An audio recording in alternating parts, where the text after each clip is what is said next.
Sahabat Widya Iswara Indonesia, selamat ketemu dengan saya lagi. Ini di akhir Ramadan saya akan berbagi pengalaman bagaimana cara membuat kutipan dari sebuah jurnal. Baik, saya akan mengawali dari jurnal yang sudah jadi aja ya. Jadi ini paper saya sudah diterima di konferensi regional akuntan di Surabaya, di Malang, cuman karena ada COVID ditunda sampai nanti Oktober. Baik, yang pertama bagaimana cara mengutip ya. Saya kasih tanda di sini. Nah, yang ini aja untuk contohnya. Ini menarik karena apa? Ketika saya mencari dari Google Scholar, saya tidak mendapatkan ini langsung dari jurnalnya. Nah, ketika ini ternyata saya baca, oh iya, teman-teman kalau baca jurnal kayak gini jangan dibaca semua ya, ini kan ada 10 halaman. Baca aja abstraknya, yang depan itu pasti latar belakangnya, di tengah-tengahnya itu metodologinya, ini abstraknya agak panjang ya. Baca aja kesimpulannya, hasilnya sesuai dengan KTI kita atau tidak. Kalau tidak, di delete aja, nggak usah diterusin bacanya. Kalau sesuai boleh kita perdalam. Nah, mau perdalamnya kalau trik saya, jangan dibaca isinya, langsung di kesimpulan. Oke, ini berarti berhubungan dengan saya. Nah, kalau anda baca semua waktunya tidak cukup ya. Kemudian ini juga, ini baca aja abstraknya. Kira-kira ini berhubungan dengan paper saya, disimpan. Yang tidak nanti di delete. Nah, yang lain juga seperti itu. Oke, sekarang dari sini dulu. Nah, ketika saya mendapatkan paper ini karena tidak ada di jurnal, maka kita harus mengutip sumbernya kan dari jurnal kan. Nah, ini kemarin saya kelupaan, tapi tidak apa, masih bisa dicari. Kalau itu jurnal berbahasa Indonesia, lebih baik dicari di portal Garuda. Ini sudah saya cari ya, judulnya saya masukkan ke sini, kemudian ternyata memang ada. Nah, sekarang ketahuan kan, dia dari jurnal Flow ya, volume 2 nomor 3 tahun 2013. Dari sini kita sudah tahu ya.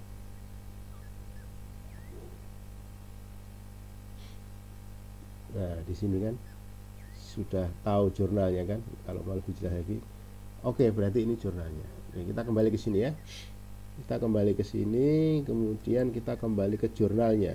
Ya, kita baca ya, seperti tadi, baca abstraknya yang belakang-belakang aja. Oke, kemudian dari abstrak ini, dari yang sepanjang ini, bagaimana ngutipnya di paper? Nah, ngutipnya saya hanya menjadi ini. YouTube menjadi pilihan karena memberi alternatif media belajar yang menyediakan banyak pengetahuan, mulai dari informasi berita nasional maupun internasional, hiburan, ilmu pengetahuan penunjang kuliah, dan kreativitas bermusik ataupun karya lainnya. Sudah. Sekali lagi ya, dari yang sepanjang ini, saya hanya mengutip di sini. Ditanya, sebenarnya gimana sih teknisnya? Kalau saya gampang. Ya setidaknya cari yang gampang aja deh, dibaca ini aja, terus diinget-inget, terus ditutup, terus kita ketik di sini yang diinget-inget. Kalau perlu tutup mata ya, yang diinget-inget tadi apa, ketik. Namanya ini parafrase ya, parafrase. Nah, nanti kalau untuk apakah poin-poinnya sudah masuk semua atau belum, dibaca lagi. Nah, kalau sudah semua sudah oke. Nah, kemudian berikutnya cara mengutip. Ini kan otomatis ya. Jadi kalau teman-teman pakai Mendeley, Zotero itu bagus. Cuman kalau yang tidak punya, pakai di sini ya. Di sini ada menu reference, insert citation ya. Ini tadi Sianipar ya. Karena ini modelnya kita pakai, saya lupa. Ini pakai Harvard kayaknya ya. Memang apa? Sementara ini pakai Harvard. Saya lupa. Apakah karena ini permintaannya panitia conference ya, biasanya dari situ. Cuman yang saya tunjukkan adalah masing-masing jurnal dan conference itu citationnya dia menentukan, misalnya pakai apa, pakai Harvard, pakai Turabian, pakai IEE ya, kita ikuti aja. Oke. Sehingga saya pakai apa ya, udah pakai apa aja deh. Oke, jadi berubah enggak apa-apa. Jadi gini, oke sebentar, ini karena ada perubahan citation ya, jadi lama. Oke ya, sudah ya. Oke, jadi dari reference, insert citation. Nah, ini karena sudah saya insert, makanya ada di sini ya. Tapi kalau belum di sini new, nah di sini kan ada beberapa pilihan nih, book section, jurnal, artikel, dan macam-macam kan. Nah ini tadi kan masuknya ke jurnal artikel. Nah ini kan, kenapa tadi saya cari nama jurnalnya ya di sini flow ya, karena memang ini wajib, judul, nama author, tahun, page-nya ini wajib. Ini kita bisa lebih detail lagi ya. Edisinya berapa ya, di sini kan ada nih. Tahun, volume, isu, volume, isu. Ini nyarinya di sini. Ini volumenya, isunya itu nomor ya. Oke. Bisa diikuti ya. Nah, di sini. Kalau ada doi-nya nanti biar dimasukkan atau tidak. Nah, yang ada tanda bintang merah ini wajib diisi. Kalau yang hitam-hitam tidak ada tanda bintang merahnya tidak wajib diisi. Baik, saya cancel ya, karena sudah masuk ya. Cuman ini jadi seperti ini. Nah ini gini, ini ngisinya seperti ini, judul ini halamannya, publishernya ya, ini tidak wajib tapi bisa diisi, volumenya, isunya ya. Oke, ini saya cancel aja ya. Jadi satu. Yang kedua, sekarang bagaimana kalau penulisnya lebih dari satu ya? Di sini tadi apa ya? Nah ini penulisnya lebih dari satu, dua, tiga, empat. Nah, pengembangan YouTube pembelajaran abad 21. Oke, kita lihat di jurnalnya sini. Biar cepat saya cari di sini aja. Tri siapa tadi ya? Nah di sini Tri Andri ini. Coba kita lihat. Ini karena jurnal, jadi langsung aja ya. Mestinya kan di sini ya, di sini add new source-nya. Karena ini sudah jadi tampilannya seperti ini. Oke, oh dia conference proceeding ternyata. Jadi bukan jurnal, tapi proceeding. Kita lihat tadi di mana? Ini. Oh iya, proceeding ya, proceeding seminar nasional. Baik. Kemudian ini seperti ini kan, karena kalau proceeding di sini ada nama conference-nya apa. Jadi judul papernya di sini, judul conference-nya di sini. Kita lihat di bawah. Nah nih publishernya Yogyakarta. Oke ya, bisa dipahami ya. Berarti kita sudah belajar dua ya. Satu yang paper di jurnal, yang kedua paper dari proceeding. Oh ya, bagaimana kalau penulisnya lebih dari satu? Nah di sini penulisnya lebih dari satu. Sebetulnya nulisnya itu nama lengkapnya, kemudian titik koma, nama lengkapnya, titik koma, nama lengkapnya, titik koma, nama lengkap. Nah, kalau yang terakhir tidak pakai titik koma. Nah begitu kita oke, secara sistem komputer dia akan memenggal gini. Jadi nama belakangnya ditaruh di depan. Ini nama belakang, nama tengah dan nama belakangnya, nama depan dan nama tengahnya seperti ini. Ini nama belakangnya di sini. Bisa diikuti ya. Jadi gini. Berikutnya sekarang ada lagi proceeding ya. Coba.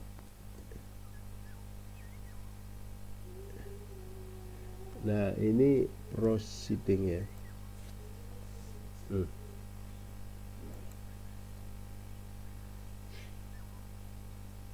Oh kembali ke sini deh. Ini sama ya. Ini penelitian ini bertujuan untuk, kemudian ini hasilnya ya, finding ya. Di sini. Nah, ini agak panjang, makanya saya mengutipnya juga agak panjang. Di mana ya tadi? Tri itu di mana ya? Nah, di sini. Saya ngutipnya agak panjang. Parafrase itu untuk menghindari plagiarisme ya. Sebenarnya karena ini dicantumkan sumbernya itu sebenarnya clear dari plagiarisme. Cuman dari similari nanti bisa gede ya karena kalimatnya tidak diparafrase. Oke, sudah ya. Kita kembali ke Abdillah tadi. Abdillah mengatakan seperti ini, mana ya? Nah, ini kebetulan bahasa Inggris. bahasa Inggrisnya. Ya nanti diterjemahkan aja. Makanya kalau mau tidak capek diterjemahkan abstraknya aja dulu, baru nanti kesimpulannya juga. Mana sih kesimpulannya? Nah ini konklusinya di sini. Ini aja dulu yang diterjemahkan. Kalau nanti sesuai dengan paper kita, sudah itu nanti yang yang dikutip. Sampai mana nanti? Nah kutipannya Abdillah, ini dia sampai di sini. Ini agak panjang ya. Kesimpulannya bagus, agak panjang. Oke. Kurang lebih seperti itu ya. Isinya ini sama juga. Ya kan? Ini berarti tanda-tanda ini proceeding. Oke, baik. Kalau Bapak Ibu teman-teman menggunakan reference untuk untuk citation, ini otomatis ya. Ini otomatis. Ada sebenarnya bisa juga kalau minta halaman nanti ditambah lagi di edit citation di sini, page-nya di sini dimasukkan, misalnya 12. Nah, dia akan muncul page-nya berapa. Nah, cuman panitia conference ini tidak minta untuk menyebutkan halamannya, maka tidak dimasukkan. Nah, keuntungan dari menggunakan menu reference insert citation ini adalah ketika kita membuat daftar pustaka. Ini daftar pustaka sudah jadi ya. Cuman saya mau mendemonstrasikan lah, saya demonstrasikan. Misalnya anggap aja daftar pustaka belum ada. Nah, di sini. Misalnya kita buat daftar pustaka di sini. Ini ada menu bibliografi ya. Kemudian insert, terserah mau bibliografi atau referennya. Saya biasanya pakai referen. Klik. Nah, dikliknya secara otomatis semua yang kita kutip di dalam body text tadi otomatis ada di sini. Yang ada di sini ini semua ada di daftar pustaka dan sudah disajikan sesuai dengan ketentuan. Pasti benar. Nah, kadang-kadang begini, ketika menulis ya, terus kita revisi, sebetulnya ini tidak perlu ini, terus kita delete ya. Ini tidak perlu, terus kita delete. Misalnya Wardoyo ya. Saya delete. Misalnya ini saya delete. Ternyata ini kayaknya tidak begitu penting deh, saya delete. Nah, ketika saya delete, di referennya masih ada. Wardoyo tadi ya. Wardoyo kita lihat. Wardoyo masih ada kan? Padahal dia tidak kita kutip. Nah, bagaimana membetulkannya? Membetulkannya begini. Ini ada manage source ya. Nah, di sini kita lihat. Ini adalah semua kutipan-kutipan yang sudah saya kutip itu masuk di sini. Yang current-nya ya. Ini yang ada di komputer saya. Kita lihat. Nah, Wardoyo itu karena kita delete dia memberi tanda. Itu tidak ada di dalam body tag-nya. Maka kita harus delete juga. Nah, kan? Tidak ada. Kemudian close. Nah, sekarang ke daftar pustaka. Perhatikan ya. Perhatikan. Wardoyo. Nah, ini kan masih ada kan? Padahal kita sudah delete dari manager source. Kenapa masih ada? Karena kita belum update. Biar sesuai dengan body tag ini kita update aja, langsung diklik, dia sedang mengupdate. Kita lihat ya, sabar ya, baru proses.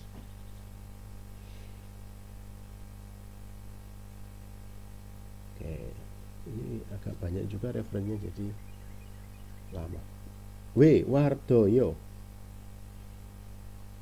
sudah tidak ada kan? Sudah tidak ada. Jadi gampang banget, tinggal klik aja. Baik.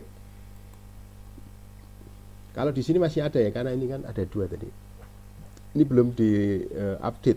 Jadi Wardoyonya, ternyata dia ikut terupdate juga di sini.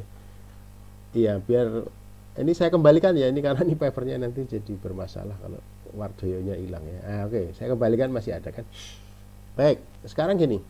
Apa manfaatnya kita menggunakan reference kemudian insert citation, atau di sini akan ada manager file gitu ya. Kadang-kadang kita menulis paper itu temanya sama, sehingga referensi itu suatu ketika kita akan gunakan lagi. Contohnya tadi Wardoyo ya. Ini kita bikin paper baru lagi di komputer yang sama, kemudian kita mau mereferen, kayaknya itu tulisan Wardoyo masuk deh, ya kan? Kita tidak usah ngetik dari add new source lagi, kan mestinya dari sini kemudian kita pilih jurnal Wardoyo titel apa gitu ya. Nah ada yang lebih mudah, kita lihat di sini. Nah ini ini banyak ya paper-paper yang pernah saya kutip masih ada di sini. Coba kita cek Wardoyo ada enggak. Nah Wardoyo ada kan, ya ini tinggal kita copy. Nah oke, kita close misalnya. Menurut Wardoyo, nah misalnya menjadi gitu, menjadi apalah kalimatnya apa, kemudian kan di sini nanti kutipannya di sini insert. Nah dia sudah masuk di sini, tidak usah pakai adjust, masuk. Nah oke, ya yang lain sama lah, yang lain ya demo lah, biar misalnya Abdillah masuk juga di copy, kemudian siapa lagi ya, wah ini saya masukin sendiri. Oke, close ya. Nanti kutipannya kalimatnya apa seperti yang tadi. Ya, ini kan sudah masuk semua kan. Abdillah masuk. Ya, kalimatnya apa? Insert. Nah ini saya masuk. Sama ya intinya, nanti kalau mau bikin daftar pustaka tinggal ini reference. Nah kan otomatis kan. Ini hubungannya ya. Oke, ini untuk gambaran lebih lanjutnya kita kembali ke paper ya. Jadi begini. Jadi mengutip paper itu menjadi kalimat kita sendiri, itu namanya parafrase ya. Rata-rata memang ya sekitar 2-3 baris, sehingga tinjauan pustaka kita itu akan menjadi kaya. Baik sahabat Ijai Suara, mungkin itu ya yang dapat saya bagi, mudah-mudahan bermanfaat.